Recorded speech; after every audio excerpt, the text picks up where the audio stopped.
y sin embargo yo juraría que la postura era la misma. Creo que siempre he dormido así, con el brazo derecho debajo de la almohada y el cuerpo levemente apoyado contra ese flanco, las piernas buscando la juntura por donde se remete la sábana. También si cierro los ojos y acabo cerrándolos como último y rutinario recurso, me visita una antigua aparición inalterable, un desfile de estrellas con cara de payaso que ascienden a tumbos de globo escapado y se ríen con mueca fija, en zigzag, una detrás de otra, como volutas de humo que se hace progresivamente más espeso. Son tantas que dentro de poco no cabrán y tendrán que bajar a buscar desahogo en el cauce de mi sangre y entonces serán pétalos que se lleva el río. Por ahora suben aglomeradamente. Veo el rostro minúsculo dibujado en el centro de cada una de ellas como un hueso de guinda rodeado de lentejuelas. Pero lo que jamás cambia es la melodía que armoniza el ascenso, melodía que no suena pero marca el son, un silencio especial que de serlo tan densamente cuenta más que si se oyera. Eso era entonces también lo más típico. Reconocía aquel silencio raro como el preludio de algo que iba a pasar. Respiraba despacio, me sentía las vísceras latiendo, los oídos zumbando y la sangre encerrada.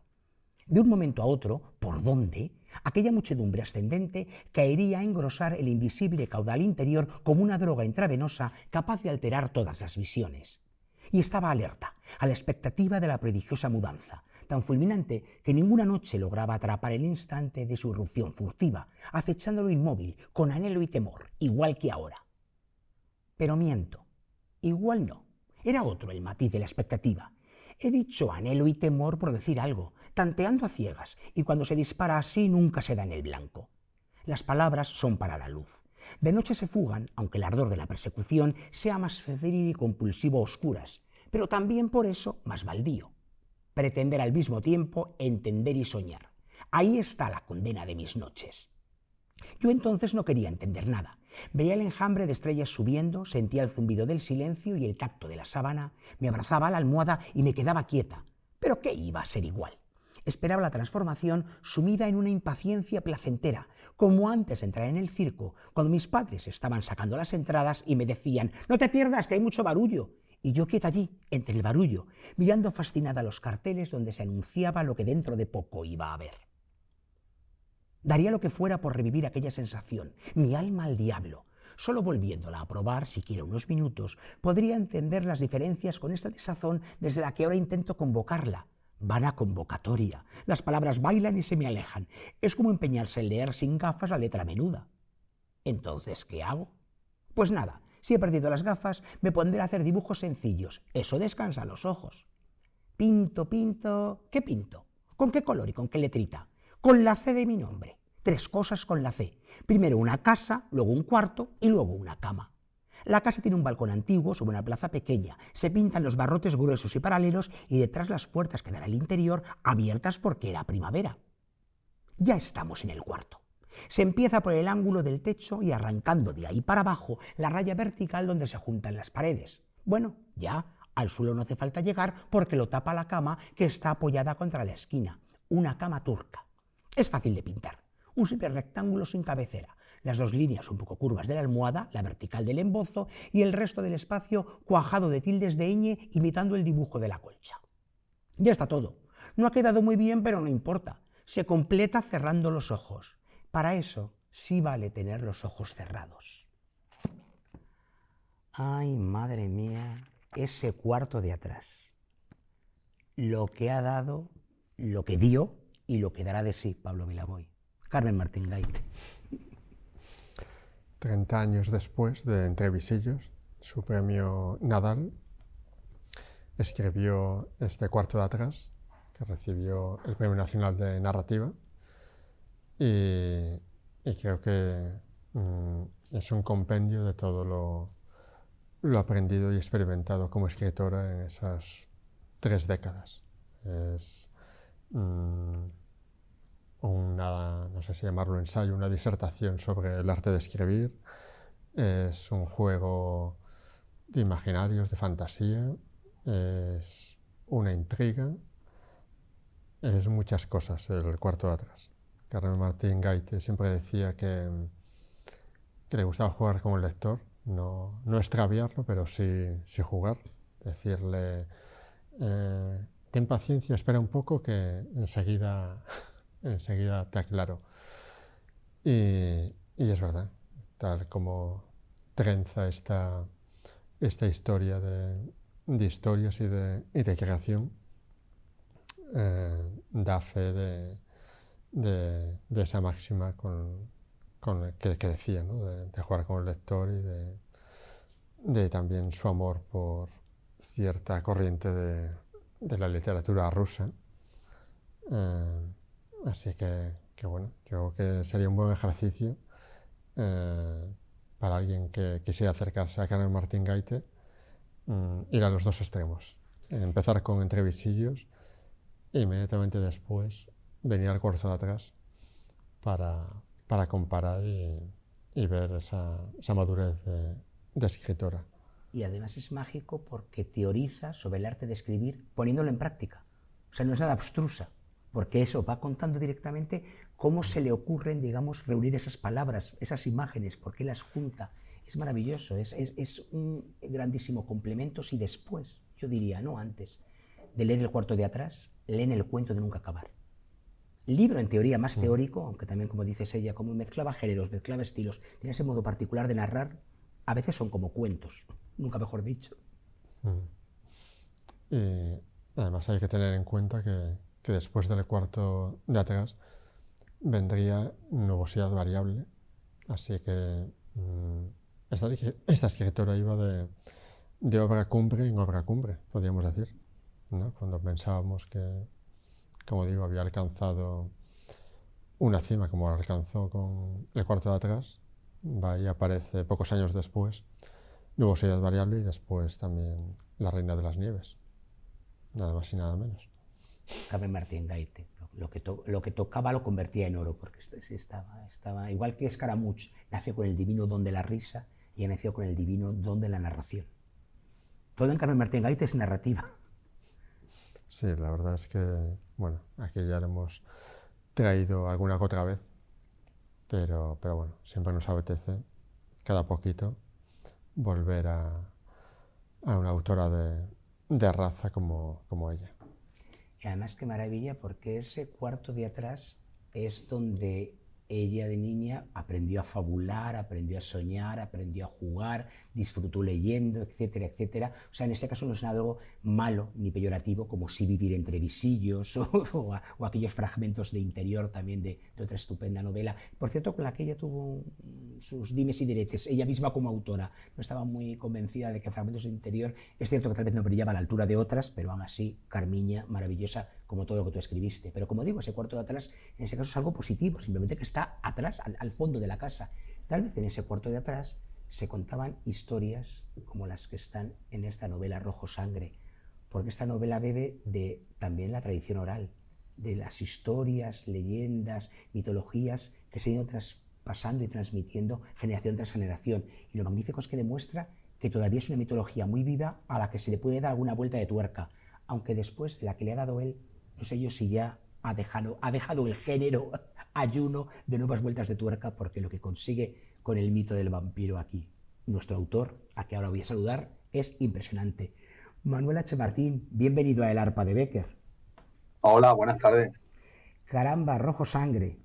Te han valido únicamente 100 y pico páginas para dar la vuelta al mito de los vampiros, ¿eh? Bueno, eso he intentado. La verdad que fíjate, yo creo que la vuelta viene un poco precisamente de experiencias personales, ¿eh? No creas que uno, o sea, esta cosa típica que suele decirse que uno tiene que escribir desde dentro y desde, de alguna manera, su verdad, al final ha sido más importante que el propio mito de los vampiros. Y es verdad que ahí un poco, cuando yo he intentado escribir, pues he intentado, aparte de irme a autores y referentes, sobre todo hacerlo lo más familiar posible. O sea, que quien lo lea se olvide de que hay bichos y piense que, bueno, que hay otros conceptos, el amor que se acaba, personas que se han ido, duelos, todo este tipo de cosas que me parece realmente lo interesante.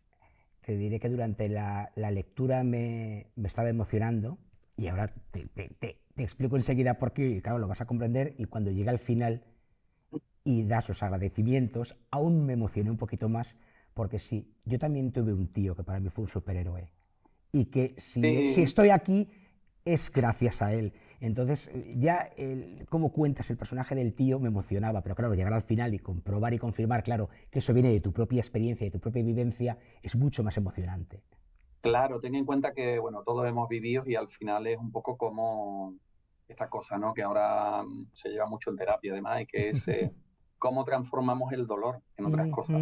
Esta novela la escribí yo, bueno, empecé a escribirla en 2020, al final fíjate cuando se ha publicado, lo que es cuando cualquier persona que quiere escribir o quiere publicar, la de tiempo que se tarda y la cantidad de noes con los que te vas a enfrentar. Yo la escribí en 2020, viví la pandemia solo, eh, con duelos recientes de todo tipo, también personales, de pareja, y al final era como, digo, bueno, yo creo que si no me atrevo a escribir ahora una novela que de alguna manera sí que lo tenía ahí por escribir, de hecho cogí como un tratamiento que era muy dramático de hace años, después del fallecimiento de mi tío, escribí una historia pues, de corte muy social y le di un pedazo de vuelta y dije, oye, yo realmente no soy el que estaba escribiendo esa obra, soy el que empieza a escribir esto porque soy de alguna manera un espectador de ET, eh, un lector de Richard Matheson, de Ujú. Stephen King, de Edgar Allan Poe, eh, y al final un poco como que la cabra tira al monte, ¿no? Y es decir, oye, pensando en aquella película Déjame entrar, pues que es uno de los referentes también, Sí, pues claro. decir, ¿por qué no mezclamos, lo ambientamos en un territorio, yo soy de Huelva ciudad, pero sí que conozco Río Tinto, me parece un sitio Ujú. fascinante, y claro, toda la metáfora que ofrece el Río Tinto, ¿no? Con la sangre. Claro, claro, claro que sí. Es como dices, una novela muy, muy intimista. Claro, está, digamos, auspiciada por un cierto género, como has dicho, y por esas creencias tuyas como lector y como cinéfilo, pero sobre todo lo que importa es lo que cuentas, esos personajes, porque te diré, si es emocionante, y claro, más para alguien que ha tenido también, como, igual que tú, una imagen y una figura de referencia que es un tío suyo, pero también el personaje de María, el personaje de la tía, porque me encanta que dices que es un satélite que orbita alrededor de los demás. ¿Y a cuántos satélites que orbitan alrededor de nuestra vida no les hacemos caso? Sí, de hecho María de alguna manera está inspirada yo he tenido la suerte de conocer a mujeres muy fuertes en mi familia. Mi abuela, que precisamente murió de Alzheimer. De ahí viene un poco la mezcla entre mi tío falleció muy joven, con 49, no con la edad del personaje, Uh -huh. murió de una enfermedad de estas que entra una mala suerte, ¿no? Sí. Mi abuela falleció de Alzheimer y mi abuela era un poco así, como polvorilla, ¿no? El concepto esto de siempre ayudando a los demás, pero también de alguna manera con ese sentimiento de culpa, de que hay que cuidar a los demás y que hay que aferrarse a los demás de alguna manera y no dejarlos marchar, ¿no? También, o sea, he intentado de alguna manera que María fuese muy fuerte, pero que obviamente también tuviese sus carencias emocionales. Al final yo creo que todo lo que sobrevuela en la novela son carencias Uh emocionales de uno de -huh. otro, de bueno, aferrarse a alguien, del sobrino que, bueno, que es un poco un alter ego, del sobrino que idealiza cosas y demás. Y bueno, y lo que tú decías es muy importante, que para mí al final lo importante son los detalles. Y ahora, vamos, estoy intentando mover la segunda novela, estoy escribiendo una tercera, poco a poco, porque claro, tengo otros líos, no vivo de esto. Y claro, y sobre todo me importan los detalles, porque al final somos los detalles, ¿no? Es que lo dices en el libro, al final somos los detalles, y cierto es. Al final recordamos a las personas, o sabemos, nos recuerdan por algo concreto, por un detalle. Sí, A veces en apariencia más anodino, ¿verdad? Pero es con lo que quedamos, por lo que quedamos. sí, sí, total. Bueno, vamos a seguir con Rojo Sangre, pero me van a permitir los espectadores que haga un inciso, ya que decías, me dedico a otras cosas y no quiero dejarlas de lado, porque eres el actual director del Festival de Huelva. Y en este programa también Sí. somos muy lectores, pero muy cinéfilos. O sea que algo hay que decir, por supuesto, de ese fantástico Festival de Huelva, por cierto. Sí, de hecho llevo como director desde 2016. Aparte, bueno, me dedico al cine, he dirigido proyectos, he dirigido documentales. Dirigí precisamente un documental de Becker que se llama Becker Desconocido, Sí, que os lo recomiendo, donde cierto. de alguna manera intentaba desmitificar y humanizar, ¿no? Y sí, bueno, claro, se está haciendo una etapa bonita. Ahora he cumplido 43 este año, ya este año voy para los 44 y la verdad que estoy feliz porque, bueno, estoy dirigiendo el festival de mi ciudad, he podido publicar esta obra que para mí es muy personal y la verdad que sí, que todo al final te alimentas un poco de todo, ¿no? Te Ujú. retroalimentas de todo, al final cuando te preguntan, yo por ejemplo, si te gustaría dedicarte nada más que a escribir, o me encantaría, pero quizás no podría escribir si no viviera otras cosas. O sea, yo creo que es fundamental. Como tantos escritores en este país, Manuel. Hay que, por desgracia, la letra todavía cuesta que sea. Las letras de pago, sí, esas están al orden del Sí, día. sí, Pero las otras letras, total. las que nos emocionan de verdad, esas, qué difícil es sobrevivir. Pero bueno, aquí está, por cierto, como decía al comenzar, esta novela en la que hay tantos ecos, en la que hay tantas sensaciones, tantas emociones, tantas vivencias propias y de muchos lectores, obviamente, pero que has logrado sintetizarla en las páginas justas y precisas. No sé si eso también fue algo que te planteaste desde el comienzo o simplemente dijiste, aquí he llegado, está todo contado, ¿para qué seguir?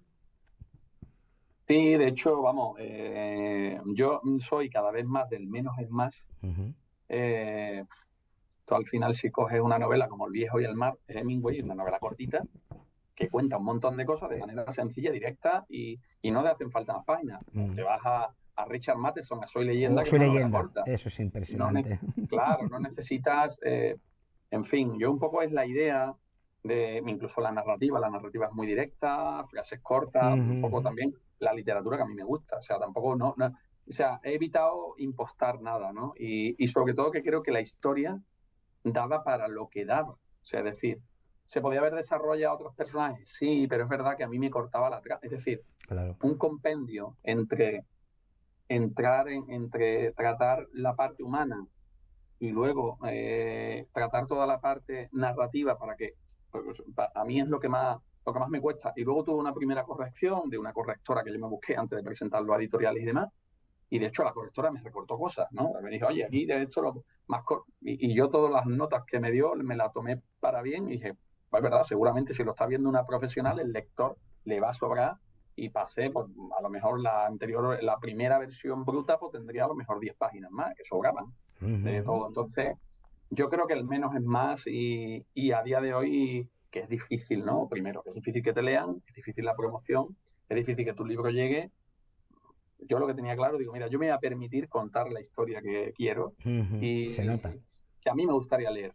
Que para mí yo me considero siempre lector y espectador antes que cineasta o en este caso escritor, ¿no? Siempre primero, ¿cómo vería yo una obra?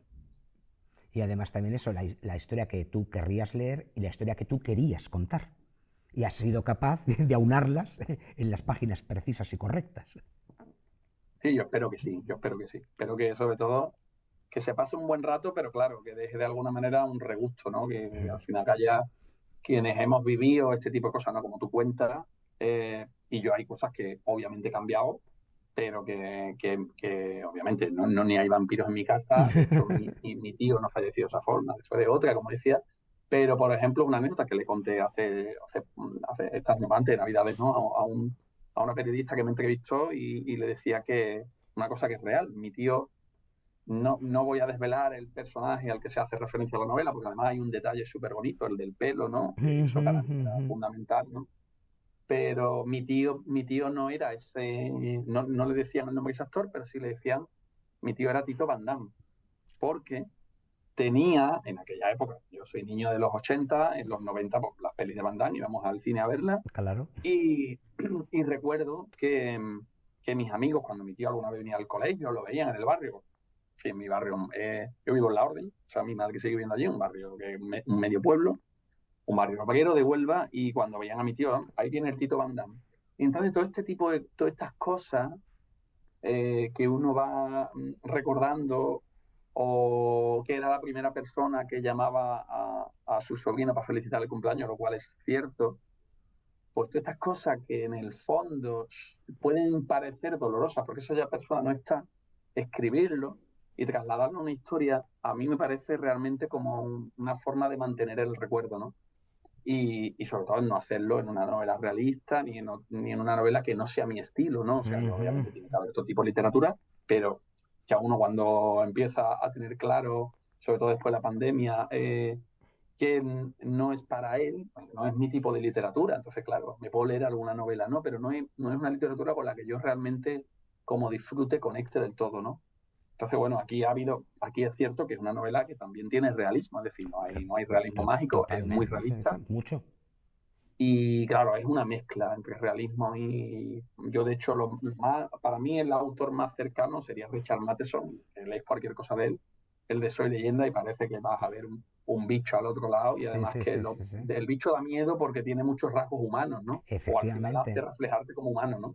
El propio Increíble Hombre Menguante lo cuenta de un modo tan, digamos, cotidiano, que tú mismo dices, que me podría pasar mañana, empiezo a encoger, empiezo a menguar y me convierto en nada. O sea, Sí, es un tipo bastante adelantado a su tiempo. Yo me leí estas Navidades La Casa Infernal, mm, que es una obra menos conocida de Casas Encantadas.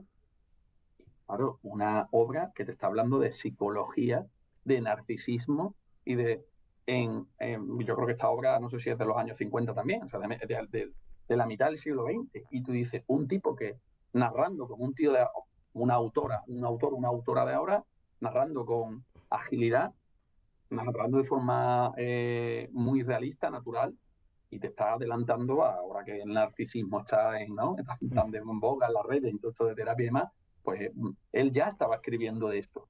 Entonces da igual, el tema fantástico es una excusa efectivamente. maravillosa para hablar de otras cosas. Y yo en eso siempre soy, siendo además un niño de generación ET, que para mí es Claro. de mis pelis preferidas. ¿Para quién También el no? libro tiene cosas de té, ¿eh? El Sí, libro tiene cosas de té muy, muy soterradas, pero hay. sí, sí, sí, sí, como digo, sí, hay muchos y por eso dirá, uy, pocas páginas, pero te han cundido. Sí, sí, me han cundido, me han cundido. Porque hay mucho. Sin embargo, Manuel, obviamente el libro hay que presentarlo, el libro hay que decir, el título es fantástico, Rojo Sangre, porque además, claro, ya hace referencia por un lado al mito de los vampiros y por otro lado a la sangre, claro, a la familiar, a la que une, pero te daba un poco de miedo que haya lectores que a priori, sobre todo viendo simplemente la portada, fantástica, la edición de Berenice es genial, pero ya lo encasillen en un género y lo rechacen por eso. Puede pasar,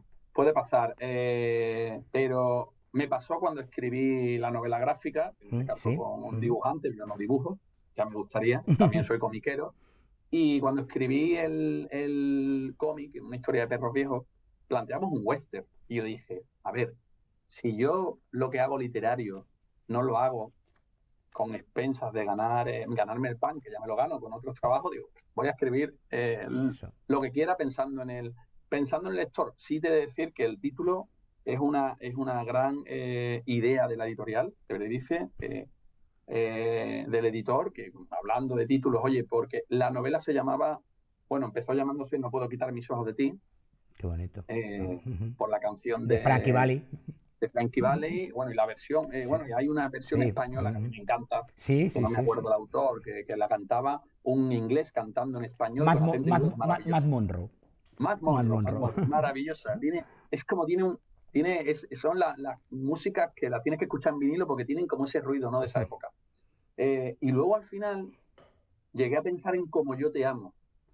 Y de hecho, se estuvo moviendo en Como yo te amo por la canción cantada por Rafael, que también es importante en el libro, Sí. por cómo se cuenta, por lo que cuenta y por, bueno, algunas letras como yo te amo, nadie te amará. Que Exacto, sí, eso sí, está en el meollo. mejor que no te lo diga nadie. Mejor que no te lo diga nadie. Pero la canción es un temazo, entonces, bueno, no quería limitarme. Y al final, hablando con la editorial y demás, tuvimos una lluvia de títulos. Yo sugerí Rojo Sangre, porque, claro, me permitía. De hecho, además, cambiamos el título y recuerdo que redacté un capítulo al que le tuve que cambiar algunas palabras, porque, claro, tenía que hacer a referencia al título. Cuando él le dice a ella, este río mágico es rojo como la sangre. Y de ahí viene entonces el título. Y al final, yo creo que sí que es que conecta mucho con la obra, porque al final Rojo Totalmente. Sangre, el tinto, la sangre, el río, el mirar desde arriba al río Tinto, que tiene que ser una visión espectacular, ¿no? Como vaso sanguíneo. Entonces, bueno, habrá lectores que digan, ¿esto es una novela de terror? pero es que no es una novela de terror, es un No. drama fantástico, No, no, no, realmente. no, no. Una novela con muchas caras y con muchos Bueno, frentes y por eso es y, y, fantástica. y has definido, Ujú. o sea, es ¿Mm? terror, bueno, terror, yo le diría más que horror que terror, es una novela de horror, es una novela de género fantástico, drama, y es un western también, porque hay western dentro. Entre otras cosas. Y es una novela que ustedes no pueden perderse. Manuel H. Martín, gracias por Rojo Sangre y gracias por estar con nosotros hoy. Nada, muchas gracias. Esperemos que publique la segunda y que volvamos a la entrevista. Por supuesto, ya verás que sí, a que suene el arpa gracias a tus novelas. Y ya saben de dónde nos vamos, al ángulo oscuro del salón. Allí está el arpa, pero ahora llego yo con Rojo Sangre y se monta la revolución. Pero volvemos muy pronto. Gracias.